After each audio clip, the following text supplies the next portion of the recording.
பாரத தாயின் வீர மைந்தர்களே, நம் இந்திய தேசம் அந்நியனுக்கு அடிமைப்பட்டு கிடந்த காலம். சுதந்திர போரின் தேச தலைவராக உருவெடுத்த லோகமானிய பாலகங்காதர திலகரின் வீர வரலாற்றை இதோ வில்லிசையில் பாடுகின்றோம்.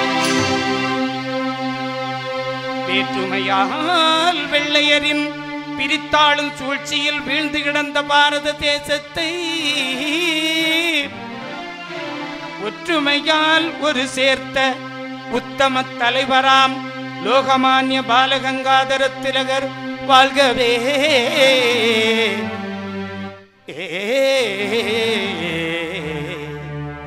லோகமானிய பாலகங்காதர திலகர் வாழ்க வாழ்க.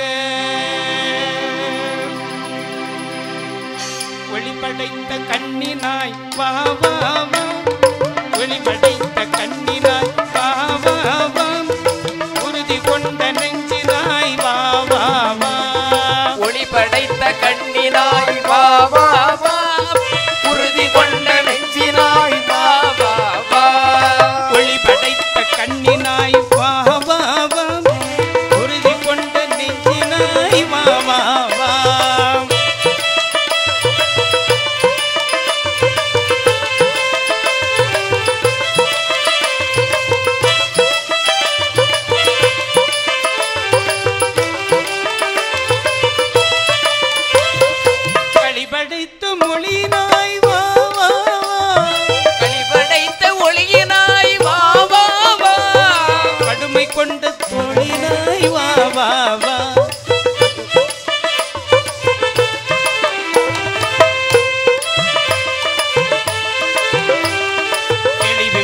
மதியினாய் வா வா வா, தெளிவு பெற்ற மதியினாய் வா வா வா, சிறுமை கண்டு பொங்குமாய் வா வா வா, எளிமை கண்டு இறங்குவாய் வா வா வா, வேறு போல் நடையினாய் வா வா வா, ஒளிபடைத்த கண்ணினாய் வா வா வா, உறுதி கொண்ட நெஞ்சினாய் வா வா வா, ஒளிபடைத்த கண்ணினாய் வா வா வா, உறுதி கொண்ட நெஞ்சினாய் வா வா வா, உறுதி கொண்ட நெஞ்சினாய் வா வா வா, வா வா வா வா வா. அன்பு சால அன்புகளே, நமது இந்திய தேசம் மதம், இனம், மொழி, பண்பாடு ஆகியவற்றால் பிரிந்து கிடந்த காலம். அப்படி ஒற்றுமை இல்லாமை போன்ற பலவீனங்களை அறிந்தான் யார் தெரியுமா? யார் அறிகின்றார்? யார் தெரியுமா? யாரு? வியாபாரம் செய்ய வந்த, வியாபாரம் செய்ய வந்த வெள்ளைக்காரர்கள் அறிந்தாரே. வியாபாரம் செய்ய வந்த வெள்ளைக்காரர்கள் அறிந்தாரே.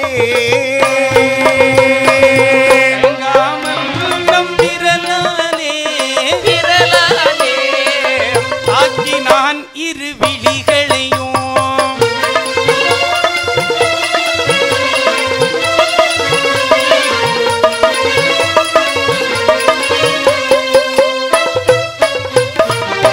இந்தியாவில் வியாபாரம் செய்ய வந்த இங்கிலாந்து நாட்டை சார்ந்த வெள்ளைக்காரர்கள் சரி ஒற்றுமை இல்லாத இந்திய மக்களை எளிதில் வென்றார்.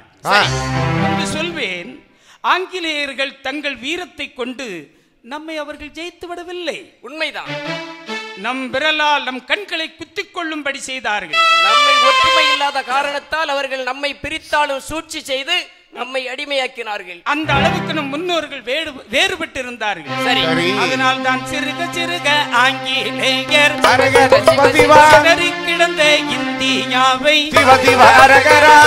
வழிகள் தன்வசமாக்கி வசமாக்கி தன்வசமாக்கி கொடுமை செய்து அடிமையாக்கி அடிமையாக்கி குறுக்கு வழிகளை பயன்படுத்தி பயன்படுத்தி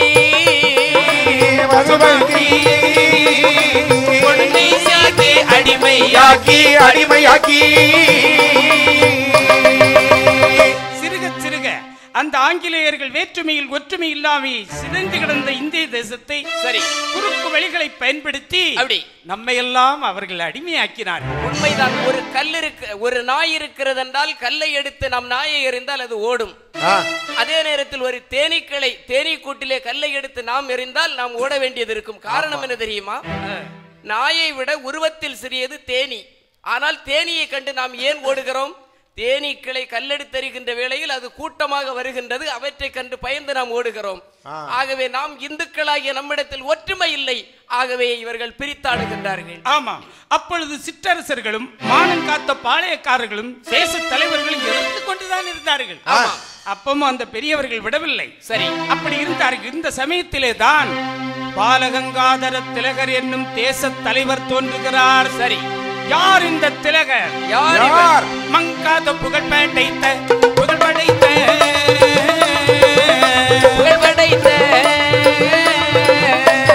மராட்டிய தேசத்திலே மங்காத புகழ்படைத்த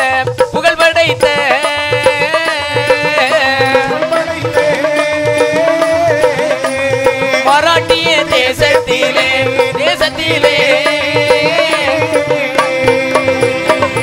கொங்கண நகரத்திலே செல் என்னும் கிராமத்திலே தம்பதிக்கு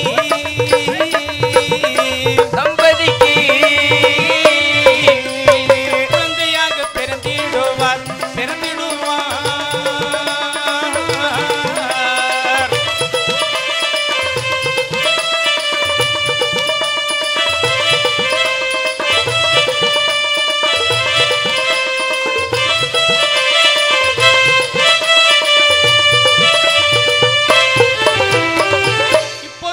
மகாராஷ்டிர மாநிலம் சரி அன்று பம்பாய் ராஜ்யம் என்று அழைக்கப்பட்டது. கொங்கண நகரத்தில் ரத்னகிரி மாவட்டத்தில் கிசல் என்னும் கிராமத்தில் பிராமண வகுப்பில் கங்காதர ராவ் பார்வதிபாய் தம்பதியருக்கு சரி 23/7/1856 மகனாக பிறந்தார் பாலகங்காதர திலகர். சரி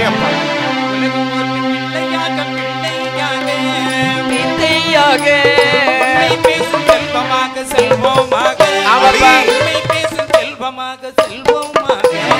உலகம் போற்றும் பிள்ளையாக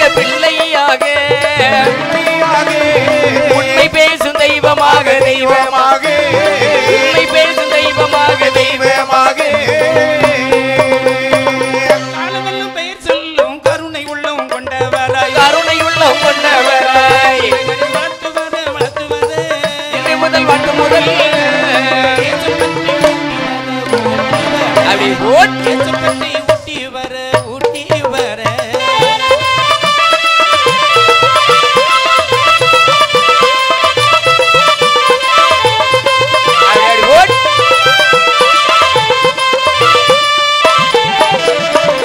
தீர தீரமும் சரி கருணை உள்ளமும் அப்படி கடல் போன்ற மனமும் சரி மனசு எப்படி தெரியுமா? கடல் மாதிரி இருக்கு. ஆமா ஆமா. சில பேருக்கு கூமுட்டை மாதிரி இருக்கு. அப்படியா? கூமுட்டை சரி மண்டல கொட்டணும் அப்படி இருக்கிறது. சரி தெய்வப்பற்று இல்லாதவன் வாழ்ந்து பிரயோஜனமே கிடையாது. தேசப்பற்று இல்லாதவன் இந்த நாட்டுல எதுக்கே பிறந்தா? நாட்டு பற்று வேண்டுமில்ல. இந்து தர்மம் உலகத்திற்கே பாடம் சொன்ன மதம். சரி ஞானம் சொன்ன மதம். இந்து மதம் மட்டும் இல்லைன்னா எல்லாரும் இந்த ஓட்டாண்டி மாதிரி ஓடிட்டு திரிவான். உண்மைதான். கீதையிலே கண்ணபெருமான் அழகாக சொல்லுவார், எது எடுக்கப்பட்டதோ அது இங்கிருந்தே எடுக்கப்பட்டது. அப்படி இருக்கக்கூடிய நேரத்தில் அப்படி இப்படி கீதை உபதேசம் சரி போன்ற நீதிகளை தாய் தந்தை இடத்திலே கற்றறிந்தார்.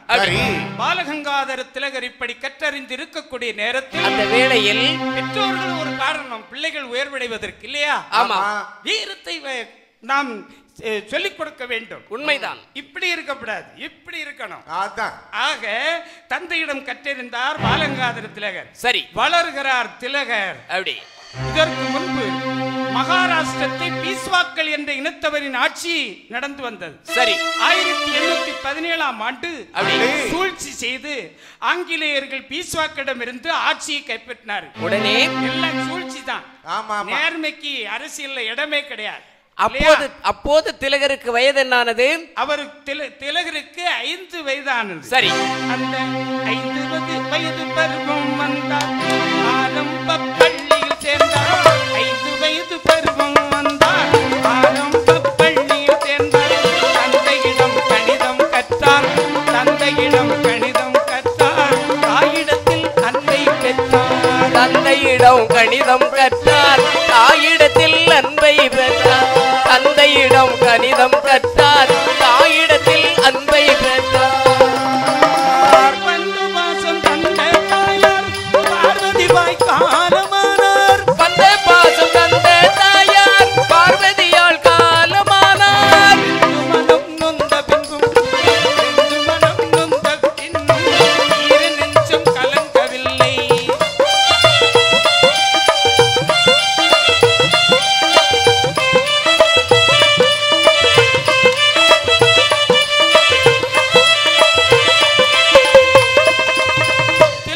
வயது 5. சரி. குழந்தைகளுக்கு 5 வயது ஆகிவிட்டது என்றால் கல்வி சாலைக்கு அர்ப்பம். உண்மைதான். கல்வி இருந்த இடத்திலே இருந்து கொண்டு இந்த உலகத்தை பார்க்கின்ற ஒரு கண்ணாடி போன்ற கருவிதான். உண்மைதான். மண்ணை தோண்ட தோண்ட தண்ணீர் ஊறுவது போல் கல்வியை கற்க கற்க அறிவு வளர்ந்து கொண்டே இருக்கும். கண்ணுடையார் என்பவர் கற்றோர், முகத்திரண்டு புண்ணுடையார் கல்லாதவர் என்று வள்ளுவ பெருமான் சொல்றார். அப்படி அதுவும் எப்படியும் படித்தால் போதாது. கற்க கசடர கற்பவை கற்றபினிற்கு அதற்கு தகையென்ற செயலுக்கிணங்க படிக்க வேண்டும். ஆமா, அதாவது கற்றவர் கண்கள் தான் கண்களாம், கல்லாதவர் கண்கள் புண்கள். அவர் சொன்ன 2 வரியில 2 வார்த்தை, 2 விஷயம் தான். சரி. மேல வரியில ஒரு விஷயம் மட்டுமல்ல, அது இந்த இன்னும் கண்ணு இல்லாதவனுக்கு ஒரு குரல் சொல்றார். இறக்கம் இல்லாதவனுக்கு கண்ணு கிடையாதுங்காரு. என்ன தெரியுமா? கண்ணு கணிகலன் கண்ணோட்டம் அத்தின்றேல் புண்ணென உணரப்படும். சரி. கருணை இல்லாதவனுடைய கண்கள் இல்லையா, அதுவும் புண்களா? ஆமா. உலகத்திலே மிகச்சிறப்புடைய, எனக்கு தெரிஞ்சு நான் பார்த்த அளவுக்கு சிறந்த நூல் திருக்குறள் தான் சொல்லணும். என்ன விஷயம் இருக்கு. சரி. இத கூட மோசமா பேசினவெல்லாம் நம்ம நாட்டுல உண்டு. உடனே பாருங்க. அப்படி இருக்கக்கூடிய நேரத்தில் ஆரம்ப கல்வியை கற்றுக்கொள்வதற்காக பூனாவில் உள்ள சரி சிடி ஸ்கூலில் படித்தார். அப்படி படிப்பை தொடர்ந்த தந்தையிடம் கணிதம் கற்றார். ஆமா. சமஸ்கிருதம் சரி மற்றும் தாயிடத்திலே அன்பை பெற்றார். மொழி நிறைய தெரிஞ்சிருந்தா நல்லது. ஆமா. ஒரே மொழியை வச்சு பாடிட்டு இருக்கப்படா. நம்முடைய தாய்நாடு இந்தியா. எனக்கு மட்டும் ஹிந்தி தெரிஞ்சிருந்தா இந்தியாவை புரட்டி போட்டிருப்பேன். ஏனென்றால் நாங்கள் எல்லாம் படிக்கக்கூடிய ஆங்கில மொழி மட்டும் தெரிஞ்ச உலகத்தை புரட்டி தலைகளை போட்டிருப்பேன். படிக்கிறது சாகு காலம் வரை படிச்சுக்கிட்டு இருக்கலாம், தப்பு கிடையாது. யாரு தடுத்தாலும் படிக்க வேண்டும் என்று நினைத்தாலும் படித்து விடலாம். அப்படித்தானே நம்முடைய குழந்தைகளுக்கு எவன் சொன்னாலும் சரி, இந்திய படிக்க வைங்க, இங்கிலீஷ் நல்லா படிக்க வைங்க. ஆமா, படிப்புக்கு தடை பண்ணாதுங்க. சான்ஸ்கிரிட் சமஸ்கிருதம் கொஞ்சம் தெரிஞ்சிருக்கணுங்க. ஆமா. ஆக தாயிடத்திலே அன்பை கற்றார். தாயார் குழந்தைகிட்ட ரொம்ப அன்பா இருக்கணும். உண்மைதான். அப்படி இருந்தா தான் அந்த பையன் பெரிய ஆளா வரும். சரி இல்லையா? சில பேர் எரிஞ்சு விழுவாங்க. உண்மைதான். சில அம்மாமாரு பிள்ளைங்களை பார்த்தா அதே நாயலே பேய் அப்படின்னு சொல்லுவாங்க. இப்படிதான் என் வீட்டுக்காரி ஒரு நாள் திடீர்னு என் பையனை பார்த்து நான் போ எருமை போன்னு உடனே இவன் பையன் ஓடி வந்தான். அப்பா எப்ப பார்த்தாலும் அம்மா என்ன பார்த்து எருமைன்னு சொல்றாங்கப்பா. டேய், நீ குட்டி எருமைன்னா அவ தாய் எருமை, இவ்வளவுதானே. நீ எருமை மாடுது அம்மான்னு சொல்லு அப்படின்னு. திரும்ப போய் எருமை அவன் சொன்ன எருமை கண்ணுக்குட்டி தானே இவன். அவ்வளவுதான், முடிஞ்சு போச்சு. அன்னையில இருந்து அவ திருந்திட்டா. ஆக திலகரின் தாய் பார்வதி பாய் சரி திடீரென காலமானார். தாய் செத்து போயிட்டான்னா அநாத மாதிரி இருக்கு இல்லையா? எனக்கு எல்லாம் இருக்கு. ஏன்னா தாயார் இல்லைன்னா நமக்கு பெரிய சந்தோஷம் இருக்கிற மாதிரி தெரியல. இருக்கட்டும், அதனால பரவாயில்ல. ஏன்னா எல்லாரும் நம்ம கூட கடைசி வரை வர முடியாது இல்லையா? உண்மைதான். தாய் இறந்து விட்டால் மகனுக்கு சந்தோஷம் தான், மருமகளுக்கு கொண்டாட்டம். அப்படியா? ஆமா. சரி. அப்ப காலம் மாறிட்டு இருக்குன்னு சொல்றீங்களா? உண்மைதான். எதுதான் மாறினாலும் நம்முடைய பண்பாடு மாறக்கூடாது. சரி இல்லையா? கலங்கினார். இருப்பினும் காலம் கடந்தது. 14ஆம் வயதில் தன் குலப்பெண்ணாகிய சத்யபாமா பாய் என்ற பெண்ணை திருமணம் செய்தார். சரி. திலகரின் 15ஆம் வயதில் அவர் தந்தையும் காலமானார். 2 பேரும் பெய்யாச்சுன்னா நமக்கு ரொம்ப வருத்தமாயிரும் இல்லையா? ஆமா. அஞ்சாத நெஞ்சன் வீர திலகர். அதுக்கப்புறம் தான் இவருடைய வாழ்வே இருக்கிறது பாருங்க. சரி. பூனா டெக்கான் கல்லூரியிலே படிப்பை தொடர்ந்தார். கல்யாணத்துக்கு கழிச்ச பிறகு இப்போ ஒரு எழுத்து படிச்சுக்கிடுவாரா? அடிச்சுக்கிட்டே மாட்டான், போகவே மாட்டான். வீட்டை சுத்தி சுத்தியே வருவான். சரி. நான் பள்ளிக்கூடத்துக்கு போக மாட்டேன், கல்யாணம் கழிச்ச பிறகு என்ன பள்ளிக்கூடத்துக்கு அப்படின்னு சொல்லுவாங்க இல்லையா? ஆனா அன்னைக்கு பாருங்க, அந்த படிப்பு மேல எவ்வளவு ஆர்வம் இருந்துக்கு பாருங்க. படிச்சது எதுக்கு? பணம் சம்பாதிக்கிறதுக்கு இல்ல, படிப்பவன் அறிவை வளர்த்துக் கொள்வதற்கு. அஞ்சாத நெஞ்சன் வீர திலகர் பூனா டெக்கான் கல்லூரி படிப்பை தொடர்ந்தார். அப்பொழுது திலகருடைய தோற்றம் எப்படி இருந்தது தெரியுமா? எப்படி பாருங்க.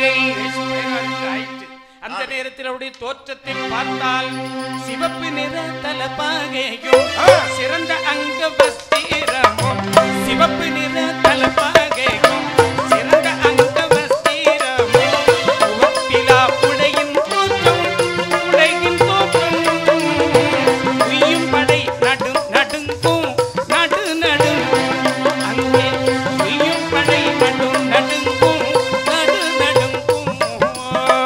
உவப்பில்லா உடையில் தோற்றம், உடையில் தோற்றம், உய்யும் படை நடு நடுங்கும் நடு நடுங்கும், படைகள் நடு நடுங்கும். 6 அடி உயரம். சரி. 6 அடி உயரத்துல ஒரு மனுஷன் இருந்தா அந்த தக்கபடி 137 கிலோ எடை. அப்படி போடு. ஏ அப்பா, 137 கிலோ இப்போலும் செத்து போயிடுவான். 70 கிலோக்கு மேல இருந்தாலே இல்லையா? அன்னைக்கு அந்த அவருடைய சாப்பாடு அப்ப எப்படி எல்லாம் இயற்கை உணவு இல்லையா? ஆமா. அது மட்டுமல்ல, தலையில ஒரு சிவப்பு தலப்பாக. சரி. அது மட்டுமல்ல, முழு நீள சட்டை, அப்படி அதன் மேல அங்கவஸ்திரம், பறந்து விரிந்த மீசை. 10 பேர் வச்சிருக்கலாம் அந்த அளவுக்கு மீசை. ஆமா. பார்த்தா பயர்ன ஐயா மீசை. அந்த காலத்துல அப்படி இருந்தான். ஆக அது மட்டுமல்ல, வேள நடை. வேளம்னா என்னது? யானை. யானை நடை. இவரை பார்த்த வெள்ளையர்கள் அவருடைய படைகள் எல்லாம் நடுங்கி நிக்குமா. அந்த அளவுக்கு கம்பீரம் பொருந்தியவர். வெள்ளைக்காரன் இவரை பார்த்தோன்னு போங்க இந்த வடிவேலு சொன்ன மாதிரி அப்படி இருக்க நானடை, மனநடை, ஒழுக்க நடை, கால்நடை என்னும் 4 வகை நடை போட்டு வந்தார். சரி. 1877ஆம் ஆண்டு அங்கே BA பட்டம் பெற்றார். சரி. 1879 சட்டக்கல்லூரியில LLB பட்டம் பெற்றார். சரி. படிச்சிருக்காரு பாருங்க. படிச்சவன் தான் அன்னைக்கு வெள்ளக்காரனை எதிர்த்து நிக்க முடிஞ்சு. உண்மைதான் தலைவனா இருந்திருக்கான். சரி. தலைவன் இங்கவே பெரிய அளவுல படிப்பும் இருக்கணும், அதே நேரத்தில் தைரியமானவன் இருக்கணும். அப்பதான் அவன் தலைவன். 100 வருஷத்துக்கு ஒரு முறை ஒரு தலைவன் தோன்றுவான். சரி, உண்மைதான். ஆக அப்படி இருக்கக்கூடிய நேரத்தில் அந்த நேரத்தில் அதன் பிறகு தேசத்துக்கு தொண்டு செய்ய இடமாக உறுதி கொண்டு. சரிதான். தேசத்துக்கு தொண்டு செய்ய சொல்லனே இடமாக உறுதி கொண்டு. ஆமண்ணே. தேசிய கல்விக் கொள்கை, தேசிய கல்விக் கொள்கை சிந்தையிலே உதித்த போது, தேசிய கல்விக் கொள்கை, தேசிய கல்விக் கொள்கை சிந்தையிலே உதித்த போது, ஆசக்கார வெள்ளையருக்கு எதிரியாக வேணும்.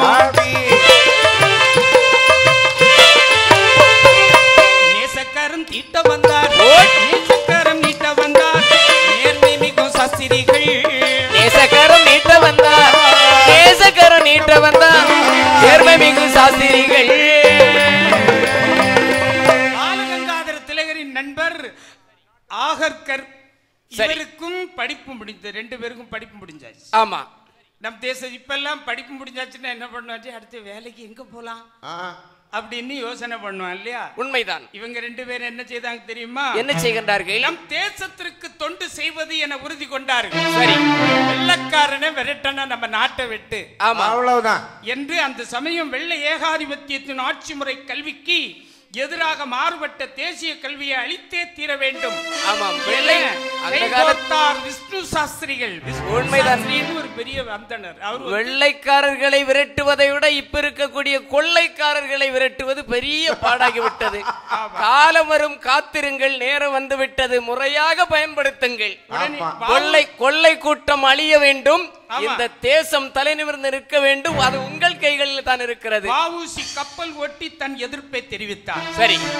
பாரதியார் கவிதை மூலம் தன் எதிர்ப்பை தெரிவித்தார். அப்படி இவர் என்ன பாருங்க, பள்ளிக்கூடம் வச்ச போறாரு. வெள்ளைக்காரனுக்கு எதிராக பள்ளிட்டே உன் கல்வி முறையை மாற்றி எங்க கல்விமுறைப்படி நான் பள்ளிக்கூடம் கட்டுவேன். இப்படி 3 பேருமாக சேர்ந்து என்ன செய்தார்கள் தெரியுமா? என்ன செய்கின்றார்கள்? பள்ளியினை புதிதாக தொடங்குகின்றார் பூனாவில் ஒரு பள்ளியினை புதிதாக தொடங்குகின்றார் மன உறுதி கொண்டத்திலே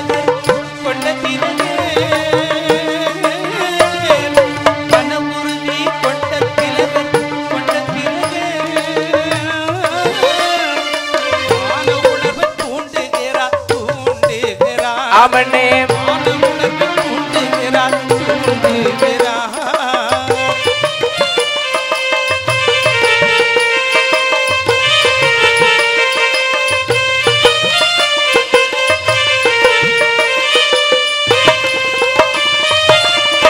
இந்திய மாணவர்கள் தியாக புத்தி பெற வேண்டும்.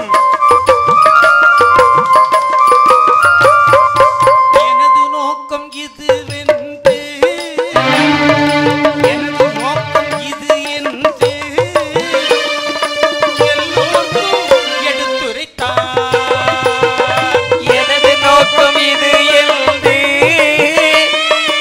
எல்லோருக்கும் எடுத்துரைத்தார். எனது நோக்கம் இது என்று எல்லோருக்கும் எடுத்துரைத்தார்.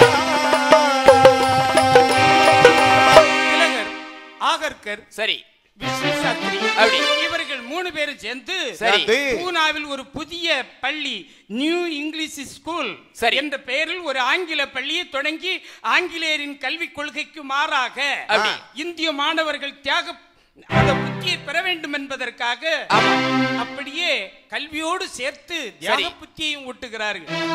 ஆமாங்க, வாத்தியார் யார் தெரியுமா? இவங்க 3 பேர் தான். அவர்களே வாத்தியார், திலகரும் வாத்தியார். இது எவ்வளவு பெரிய விஷயம் தெரியுமா? உடனே பாரதியார கூட அவனை கண்டுக்கிடல. சரி, ஆனா இந்த ஆள் பள்ளிக்கூடம் தொடங்கினதான் வெள்ளக்காரனுக்கு பயங்கரமா பயம் ஏற்பட்டு சரி திலகரும் இந்த 3 பேரும் சேர்ந்து பணிபுரிந்தார்கள். செய்தி இங்கிலாந்தை ஆளும் விக்டோரியா மகாராணிக்கு எட்டியது. அப்ப விக்டோரியா மகாராணி சரி நமக்கு வயசு நிறைய ஆயிடுச்சு. ஆமா, 80க்கு மேல ஆயிட்டு அந்த நேரத்துல உடனே அவர் என்ன செய்தார் தெரியுமா? என்ன செய்கின்றார்? திலகர் செய்த கல்வி கொள்கை தேசத்திற்கே சவாலாகும். பலம் வாய்ந்த வீரராகும், பலம் வாய்ந்த வீரராகும், பலம் வாய்ந்த வீரராகும், பேதறிவு பெற்றவராம். கலகமின்றி தடுக்க வேண்டும், ஏற்க வேண்டும், கவலையின்றி கடுக்க வேண்டும், கட்டளையை மீற வேண்டும். விக்டோரியா மகாராணி ஒரு ரகசியமா ஒரு அறிக்கையை வெளியிட யாருக்கு தெரியுமா? யாருக்கு அறிக்கை போடுகின்றார்கள்? வெல்லஸ்லி பிரபுவுக்கு பிறகு வந்த அதாவது மிண்டே மார்லி பிரபு என்று ஒருத்தர். Minto Marley. மிண்டோ மார்லி இல்லையா? Minto Marley. அந்த அவரிடத்திலே அந்த வைஸ்ராயின்னு சொல்லுவாங்க. ஆமாம், இப்ப கவர்னர் சொல்ல மாதிரியா? ஆமா, மிண்டோ மார்லின் வைஸ்ராய். ஆமா, எப்படி என்றால் எப்படி பாருங்கள், விடுதலை போராட்டத்தில் திலகரை தேச தலைவராக இந்தியர்கள் ஏற்றுக்கொண்டார்கள். ஆமா, ஆகவே மக்கள் செல்வாக்கு அவருக்கு அதிகமாகி உள்ளது. சரி, அதே சமயம் அவரது தேசிய கல்வி திட்டம் பெரும் புரட்சிகரமானது. சரி, ஆக வேண்டும். எல்லோரும் கல்வி கற்றுவிட்டால் நமக்கு மரியாதை ஏது? ஆமா, இங்கிருந்து சீக்கிரம் ஓட வேண்டிய நிலை ஏற்பட்டு விடும். அதுக்காகத்தான் ஒருத்தனும் அதை படிச்சாதான் இதை படிச்சாதான். ஆமா, உண்மையிலே ஆமா, இதை தடுக்க வேண்டும். ஆனால் அந்த ஆளை அடிக்க முடியாது. அடிச்சா தொலைச்சிருவான் இந்தியாக்காரன். உண்மைதான், புரியுதா? ஆகவே பேசி பணிய வைக்க வேண்டும். அதற்கு உதாரணத்திற்கு ஒரு கதை சொல்லுகிறேன். என்னுடைய ரொம்ப நெருங்கிய நண்பர், அவர் கம்யூனிஸ்ட் கட்சியில இருந்துட்டு இருக்காரு. அக்னிபாத்துக்கு அவருடைய பையங்க 2 பேரையும் அனுப்பி விட்டாச்சு. அனுப்பி விட்டுட்டு வந்து போராட்டம் பண்ணிட்டு இருக்காரு. அப்ப என்னண்ணே நீங்க வேண்டாம் அப்படின்னு சொன்னீங்களே, பையன்மார் அனுப்பி விட்டுட்டீங்க, அப்படி என்ன? அதெல்லாம் ஊருக்கு தான்ப்பா, ஊருக்கு தான் நம்ம எதிர்க்கிறோம், நம்ம பிள்ளைங்க ராணுவத்தில் பணிபுரிய வேண்டாமா என்று சொல்லுகிறார். ஆனால் ஏமாற்றப்படுகின்றார்கள் மக்கள். விழிப்போடு இருந்து கொள்ளுங்கள். சரி, உடனே வைஸ்ராய் ஆங்கில அதிகாரிக்கு கட்டளையிட திலகரிடத்தில் வருகிறார் ஆங்கில அதிகாரி. உடனே அவர் பேர் என்ன தெரியுமா? பம்பாய் கவர்னர் அப்படி சர் ஜார்ஜ் கிளார்க். அப்படி ஆமா. அந்த அவரை நேராக திலகரிடத்திலிருந்து மிஸ்டர் திலக் என்ன மேன் நீ என்ன நினைச்சுக்கிட்டு இருக்க? என்ன சாப்பிட்டீங்களா? தண்ணி ஏதாவது வேணுமா உங்களுக்கு? இங்க பாரு, நாங்க எல்லாம் எப்படிப்பட்டவங்க தெரியுமா? நீங்க எல்லாம் அண்டி பிழைக்க தெரியும். நீங்க எல்லாம் அங்க இருந்து வந்து அண்டி பிழைக்க வந்தவங்க தானே? டேய் அப்படி எல்லாம் பேசாத. நாங்க ஏதோ வியாபாரத்துக்கு வந்தோம். ஆனா நீங்க நிச்சயமாயே நாங்க என்ன செய்ய முடியும்? அதனால தான் உங்க நாட்டை நாங்க பிடிச்சு வச்சிருக்கோம். டேய் புடிப்பா நீ. நீங்கள் அடிமை. வந்த விஷயத்தை சொல்லுப்பா நீ. ஆமா நீ புடிச்சே இல்ல ரெண்டா பாத்து. உடனே அவன் என்ன சொன்னா தெரியுமா? என்ன சொல்லுகின்றார்? ஆளுவோர்கள் நாங்கள் இங்கு அடிமை தானே நீங்கள். ஆளுவோர்கள் நாங்கள் அடிமை தானே நீங்கள்.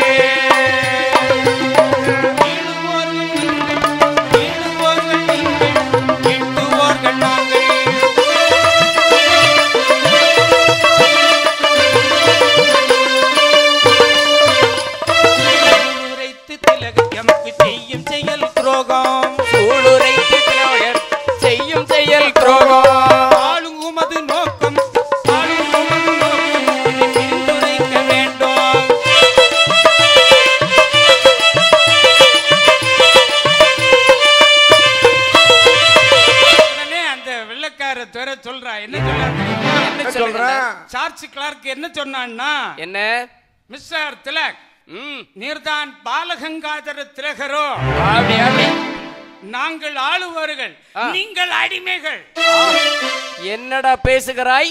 ஆங்கில அரசுக்கு எதிராக மாறுபட்ட தேசிய கல்வி முறையை கொண்டு வந்து நியூ இங்கிலீஷ் ஸ்கூல் தொடங்கியது சட்டப்படி குற்றம். எங்கள் நாட்டிலே வந்து வியாபாரம் செய்து ஆண்டி பிழைக்க வந்த நீங்கள் எங்களை அடிமைப்படுத்தி ஆண்டு விட்டு எங்களை படிக்க கூடாதென்றும் தொழில் செய்ய கூடாதென்றும் எங்களை கல்வி நிறுவனங்களை கட்டக்கூடாதென்றும் உத்தரவிடுவதற்கு யாரடா நீ?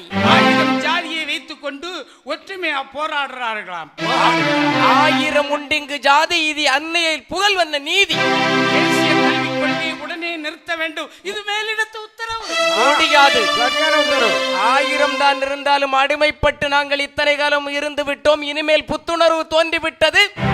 அது எங்கள் இரத்தத்தில் ஊறிவிட்டது. ஆங்கிலேயர்களை அடித்து விரட்டுவோம் என்பதில் நாங்கள் உறுதியாக இருக்கின்றோம். நாங்கள் இந்த கல்விக் கொள்கையை அமல்படுத்தியே தீருவோம். இதை கேட்டு கொதித்தெழுந்தார் திலகர். அடே வெள்ளையனே, எங்கள் நாட்டிலே நீ வந்துவிட்டு ஆயிரம் ஜாதி இங்கு உண்டு நாங்கள் அடிமைப்பட்டோம். ஆயிரம் ஜாதிகள் இங்கு உண்டு, அதனால் நாங்கள் அடிமைப்பட்டோம். ஆயிரமாம் மக்களுதும் அரதியும் வயறு பிழைக்க வந்தவர்கள் அந்த இடத்தில் என்ன வேலை?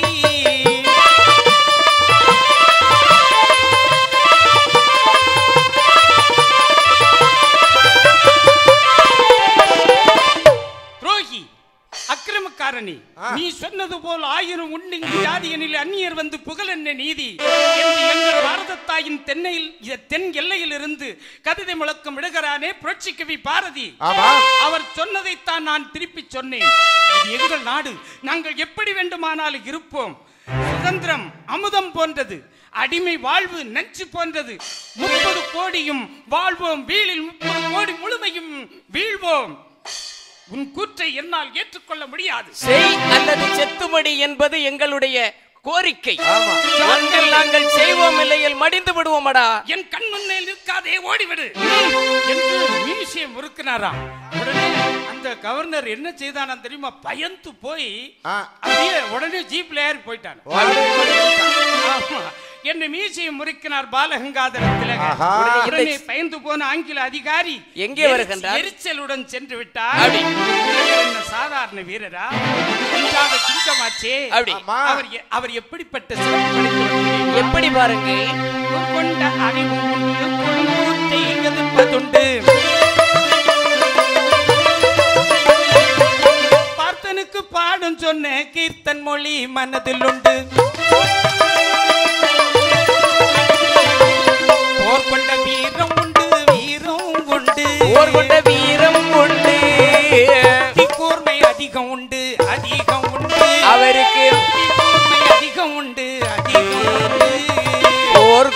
வீரமுண்டு வீரமுண்டு புத்தி கூர்மை அதிகமுண்டு அதிகமுண்டு புத்தி கூர்மை அதிகமுண்டு அதிகமுண்டு. தேசிய தலைவர் திலகர் கூர்மையான அறிவு உடையவர், பல மொழிகளை படித்தவர், சட்டம் படித்தவர். சரி, யார் என்னிடம் எப்படி நடந்து கொள்வாரோ அதன்படியே நானும் நடந்து கொள்வேன். சரி, இது பகவத்கீதை சொன்ன கருத்து. ஆமாம். ஒன்ன ஒருத்த அடிச்சான நீ அடிடா, அடிச்சா திருப்பி அடி, ஓடனா விட்டுரு. அதுதான். இதைத்தான் திலகர் இறுதி வரை கொண்டிருந்தார். வீரம் விளைந்த மரப்போரே அவரது கொள்கை. சொல்வன்மை மிக்க அஞ்சா நெஞ்சன். சரி, சொலல் வெல்லான் சோறுவிலான் அஞ்சான் அவனை இகல் வெல்லல் யாருக்கும் அரிது என்று வள்ளுவ பெருமான் சொல்லுவார். சரி, நல்ல சொல்வன்மை மிகுந்தவன் அஞ்சான், யாருக்கும் பயப்பட வேண்டாம், பேச்சிலே கொன்றுவான். ஆமா, அவனை இகல் வெல்லல் யாருக்கும். இந்த உலகத்தில் அவனை வெல்லுவது கஷ்டம். ஆமா, நல்ல பேச தெரிஞ்சவன யாரும் வெல்ல முடியாது இல்லையா? சில பேர் யூடியூப்ல பேசுறத பாருங்க, என்ன தமிழருவி மணியன் ஒருத்தர் பேசுவார் பாருங்க, எல்லாரையும் தாக்கி தான் பேசுவார். நான் அவரை ஒண்ணுமே பண்ண முடியாது. அந்த அளவுக்கு அவரை எதுவும் செய்ய முடியாத அளவிற்கு பேச்சு திறமை. சரி இல்லையா? இத்தகைய வீரத்திலகர் அடுத்து ஆங்கிலேயரை ஆட்டி படைக்கின்றார். எப்படி தெரியுமா? எப்படி பாருங்க. உண்மையான அடிமைகள் கூடாது இந்தியருக்கு அடைவதற்கு வேண்டும் தேச உணர்வு என்று நாட்டுக்காக தொடங்கிடுவார். பாடுபட்டு நாட்டுக்காக ஒரு பத்திரிகை தொடங்கிடுவார். உண்மையான அடிமை வாழ்வு இந்திய மக்களுக்கு பழக்கமாகிவிட்டது. சரி, கொட்ட கொட்ட குனிஞ்சுக்கிட்டே இருக்கும்போது கடைசியில் குனிஞ்சுக்கிட்டே தான் இருப்பான். உண்மைதான். கொட்ட கொட்ட குனியக்கூடியவன் முட்டாள், குனிய குனிய கொட்டக்கூடியவன் முட்டாள். அவன் தான் கூடுதல் முட்டாள். ஒருவே நம்மளை ரொம்ப கொட்டிக்கிட்டு இருந்தான்னா நம்ம குனிஞ்சுக்கிட்டே இருப்போம் பாருங்க. எலும்பி திடீர்னு ஒரு கொட்டு பட்டாருன்னு கொடுத்தோம்னா இந்த கொட்டுக்கு வேகம் அவனுக்கு தெரியும். நல்ல படிப்பறிவெல்லாம் வந்த பிறகு இப்பவும் குனிஞ்சுக்கிட்டு தானே இருக்கான். 500 ரூபா கொடுத்தா அப்புறம் இல்லையா? சரி, கொடுமையான அடிமை வாழ்வு இந்திய மக்களுக்கு பழக்கமாகிவிட்டது. சோர்ந்து கிடக்கும் குடிகளுக்கு தேசிய உணர்வை பத்திரிகை வாயிலாக ஊட்ட வேண்டும் என்று சிலர் பத்திரிகை சாதாரணப்பட்டதில்லை பாருங்க. அரசாங்கம் கொள்ளை கொள்ளையா அடிச்சவனை எல்லாம் பிடிச்சிட்டே இருக்காங்க. எந்த பத்திரிகையிலே வருதா? ஏன் வரல? நேர்மை இல்ல, தர்மம் கிடையாது, வராது. பத்திரிக்கை தர்மம் எல்லாம் செத்து நாள் கொஞ்சம் ஆச்சு. அப்படியா? ஆனா இல்ல தம்பி, பழையபடியும் புத்துயிர் வரும். அந்த காலம் நெருங்கி விட்டது. துணையா நிக்குதான் பத்திரிகை இல்லையா? அரசாங்கம் சொல்லக்கூடிய செய்திகள் எல்லாம் போடணும் இல்லையா? ஆட்சியாளர்கள் சொல்வதை கேட்டுட்டு அப்படி இருக்க கூடாது. அப்படி இருக்கக்கூடிய நேரத்தில் மராட்டிய மொழியில் கேசரி என்னும், ஆங்கிலத்தில் மராட்டா என்னும் 2 பத்திரிகைகள் ஆரம்பித்தார். சரி, பத்திரிகையை வச்சுதான் இவனுல விரட்டணும், அப்படி இவனுக்கு கோபத்தை உருவாக்கணும் என்று அதில் ஆங்கில அரசை தாக்கினார். தீயை மூட்டினார், நிலை நாட்டினார், தேசிய உணர்வை ஊட்டினார். இந்திய தேசம் எங்கும் ஆங்கிலேயருக்கு எதிரான கிளர்ச்சியும் எதிர்ப்பும் கிளம்பியது. படிச்ச உடனே எல்லாருக்கும் இளைஞர்கள் எல்லாம் இப்பதான் துடிப்போடு எல்லாருக்கும் அறிவு வந்துட்டு. சரி, அப்படியா? ஆமா, திலகரால் வெள்ளையருக்கு பெரும் தலைவலியாகிவிட்டது. உடனே அப்படி இருக்கக்கூடிய நேரத்தில் திலகருக்கு அவர் அங்கே வழக்கு போட்டார். சிறை தண்டனையை கழித்தார். சிறையினிலே 4 மாத சிறை தண்டனையை கழித்தார். நன்றி திரை. கோலாப்பூர் மன்னரின் சமஸ்தானத்தில் சரி, ஆங்கில ஏஜென்ட்டுகள் தலையிடுவதாக, மன்னரை கொடுமைப்படுத்துவதாக கேசரி பத்திரிகையிலே கடுமையாக தாக்கி எழுதப்பட்டது. சரி, இதை காரணம் காட்டி ஆங்கில அரசு திலகர் மீது வழக்கு போட்டு 4 மாதம் சிறை தண்டனை அளித்தார்கள். முதல் சிறை தண்டனை 4 மாதம். அதை ஏற்றுக்கொண்ட திலகர் வந்தே மாதரம், வந்தே மாதரம், வந்தே மாதரம், வந்தே மாதரம், அது ஒன்றே நம் தாரக மந்திரம் சரி என்று கூறி, மக்களே கவலை கொள்ளாதீர்கள், 4 மாதத்தில் நான் வந்து விடுவேன். அது வரைக்கும் என்னை நினைந்து நான் செய்கின்ற செயலையே நீங்களும் செய்யுங்கள். என்ன செய்து விடுகிறார் என்று பார்த்து விடலாம் என்று சிறைக்குள்ள போனார். அப்படி அப்படியே டோக்ரி என்ற சிறையில் அடைக்கப்பட்டார். இந்த செய்தி இந்திய தேசம் முழுவதும் கிளர்ச்சி ஏற்படுத்தியது. 4 மாதம் சிறைவாசம் இருந்து திலகர் வெளியிலே வந்தார். மக்களெல்லாம் பாலங்காதர திலகர் பாலங்காதர திலகர் என்று கோஷங்கள் எழுப்பி பாலகங்காதர திலகருக்கு நல்ல சிறப்பான வரவேற்பு அளிக்கப்பட்டது.